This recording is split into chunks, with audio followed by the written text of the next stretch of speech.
So today I'm over in Burford. I'm going to show you three things of history hidden in plain sight, and they encompass the English Civil War, the Black Death, and possibly the strangest tomb you're going to see anytime soon. So I'll jump on the bike now, we'll get down to Burford, and I'll catch up with you later.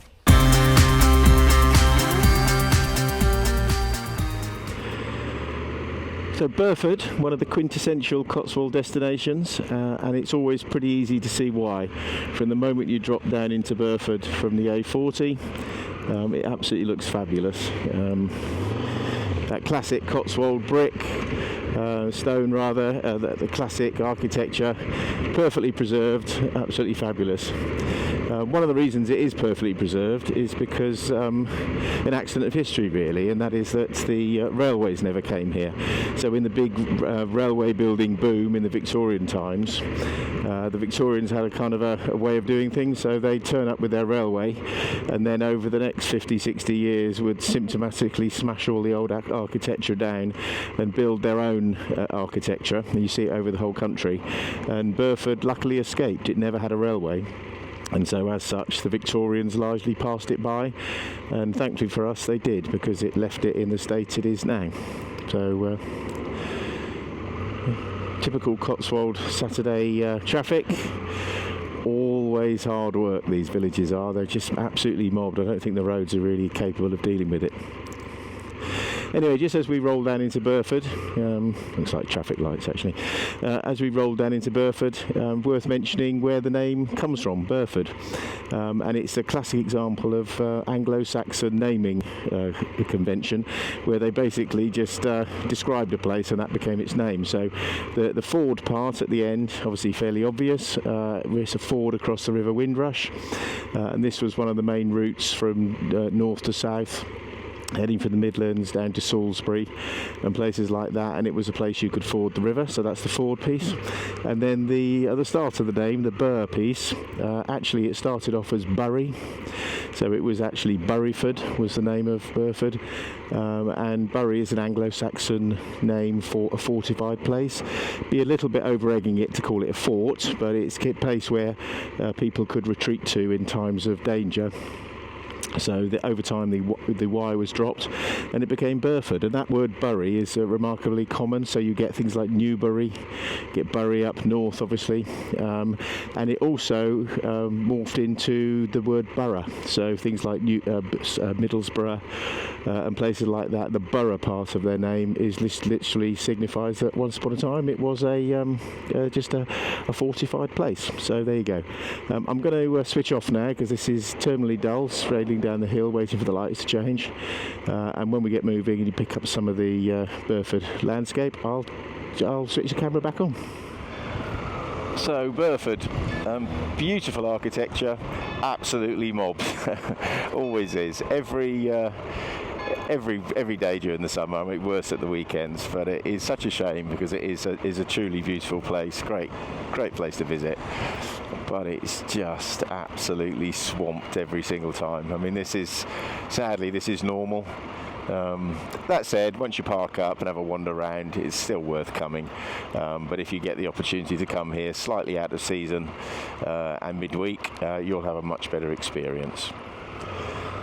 So the first bit of hidden history we're going to go and have a look at is the St John the Baptist Church, but more importantly its English Civil War connection, because there's a nice little story there, little postscript to the actual church itself. So it's actually down here on the left hand side. It looks pretty mobbed, so I don't think we'll bother with that. We'll go into the proper car park. It's only a short stroll back, less than 5 minutes, so it's worthwhile coming down here. So I will see you back at the church. So when you come to Burford, obviously the temptation is to walk up and down the high street because it is particularly picturesque, but it's worth visiting down to this church, which is St John the Baptist, at the bottom of the main high street, just before you get to the river. And the reason behind that is, firstly, this is just a fabulous church, but secondly, there's a little bit of hidden history in this church relating to the English Civil War. Now, the English Civil War largely passed the Cotswolds by, primarily because there just wasn't that many strategic towns and cities here. But however, this place has a little hidden gem relating to the Civil War. And that relates to a mutiny in Salisbury, which is south of here. The mutiny in Salisbury was by soldiers of the parliamentary forces after they'd routed the Cavaliers and basically won the Civil War. But then, and this was in 1649, but then they mutinied due to poor pay, conditions, and also being away from their family for such an extended period of time. After they mutinied, they headed north to hopefully join up with other soldiers who felt the same way, other mutineers, and they overnighted here in Burford when they were attacked by Cromwell's loyal forces. Cromwell and Fairfax, the two parliamentary leaders, rounded on them and rounded up over 300 and placed them in this church. And inside there's a little relic, a little bit relating to that event. So let's go into the church and have a quick look.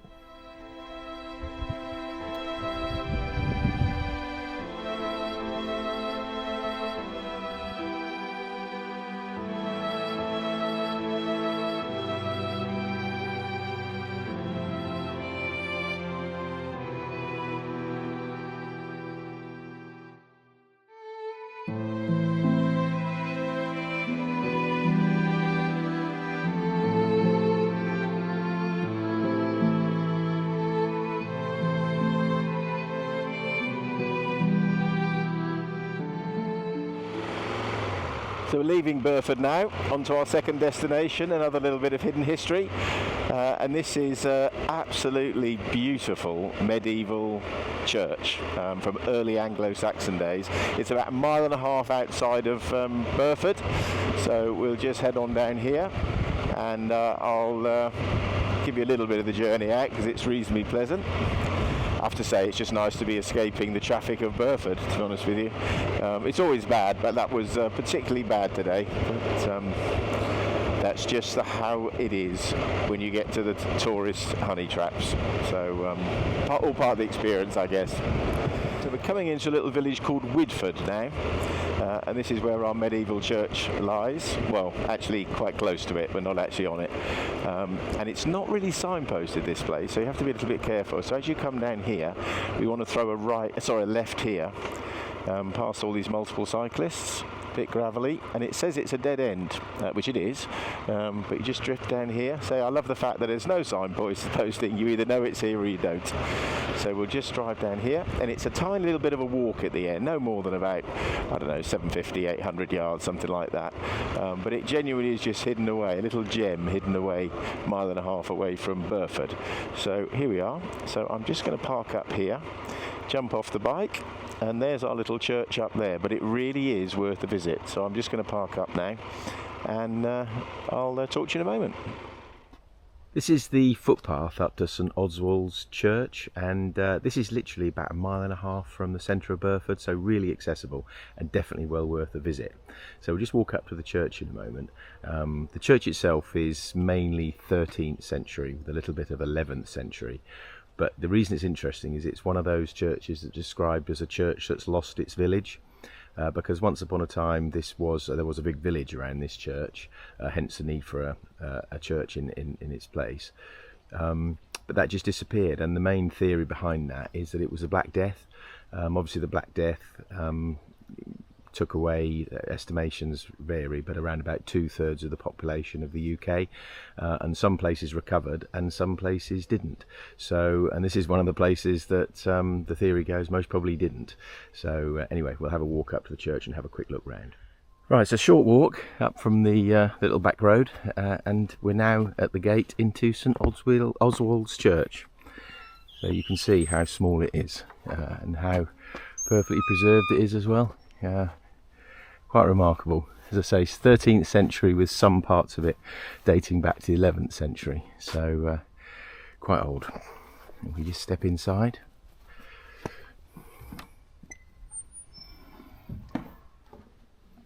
Here we are. Absolutely lovely little church.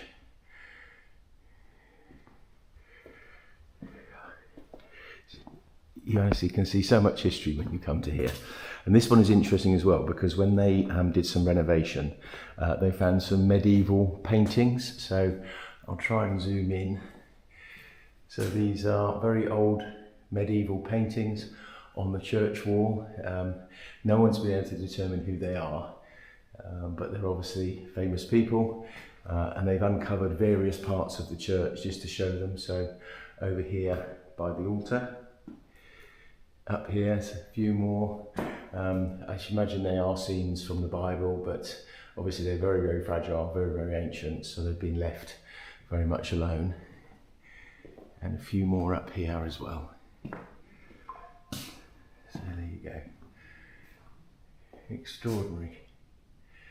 So, there we are, St Oswald's Church, a hidden gem, just a mile and a half from the centre of Burford. Thoroughly recommend people go and visit that. And if we come outside and come to the front of the building, you can actually see the indentations in the land. It's not a flat field. There's clearly indentations where there were boundaries, buildings, old walls that have long since disappeared. But they say there was a reasonable village here at one point. Even without that, this is a really tranquil, pleasant part of the Cotswolds in typical Cotswold style. Gently rolling hills, dry stone walls. Absolutely fabulous. Very gentle countryside. There you go. 1.5 miles from Burford. Thoroughly should be on the list of places you visit when you go to Burford. Anyway, back on the bike. So I hope you agree that was a little gem hidden away. I love the fact there's not even a signpost for it, so if you don't know it's there, you would never find it. So I hope a few people watching this video will take a trip if they're in Burford and have a look, because it's definitely worth having a look at.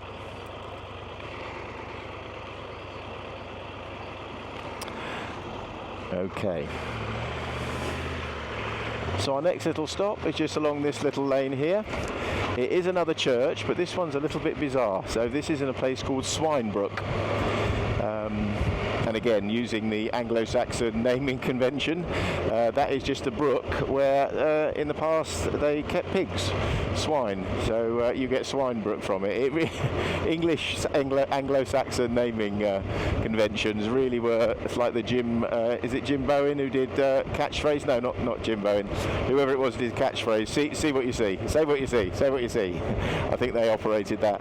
But of course, the reason they did was because they were referencing a fairly small geographical area, so it was all about describing somewhere so that everybody knew where everybody was going.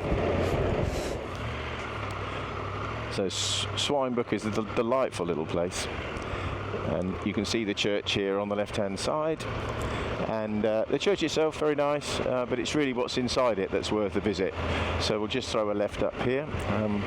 Nice bit of gravel, just what bikers like, but there you go, such is life. So come up here,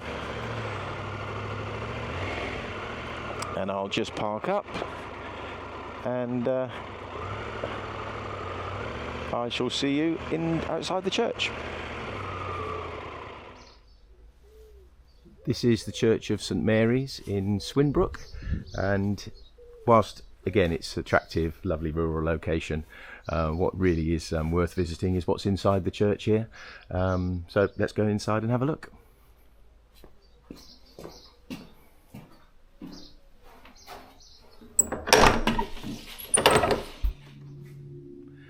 Inside this church are 6 of possibly the strangest tombs you'll come across, and they relate to the Fettiface family. And basically they are one stacked, one on top of each other with the bodies behind them, representing a likeness of all the members of the family who are buried here. All one family. They were an incredibly rich, wealthy family that lived in the location, and this was their local church. And as they passed away, they were placed in these tombs, quite extraordinary, in a very, very small village church. Yeah, little, again, a little hidden gem. Church itself is very nice, very clean, very crisp. Not a huge amount of history that you get in the early Saxon ones, but still some really rather nice pieces in here that make it worth a visit. But you come here for the tombs. The other interesting thing about here is that the Mitford sisters, you may well have heard of, they were pre-war socialites who were variously called the most eligible young women in the UK. They were come from a very rich family. They were young, sweet things about town, very attractive and highly sought after as potential wives. There was only one thing wrong with them, and that was that as soon as the Second World War loomed into view, or rather the Nazis took over in Germany, it was discovered that they were raging Nazis. So one of them actually married Sir Oswald Mosley, the British fascist leader, and that was really the end of their attraction for high society, and they're buried in the churchyard. So again, small little places hiding quite interesting little historical nuggets. But yeah, worth a visit.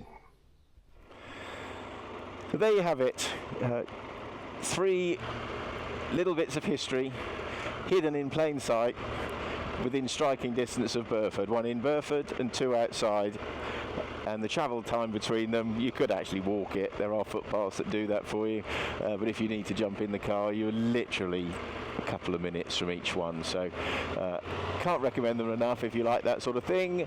Beautiful countryside, and when you go home you will have more than just the ubiquitous selfie in Burford High Street. You'll have a little bit of unique history that not many other people will have seen. So there you go. I hope that was worth watching. If it was, please subscribe, and I shall be doing some other videos on some other hidden history places and good routes in the Cotswolds. So okay, thanks for watching, and see you again soon.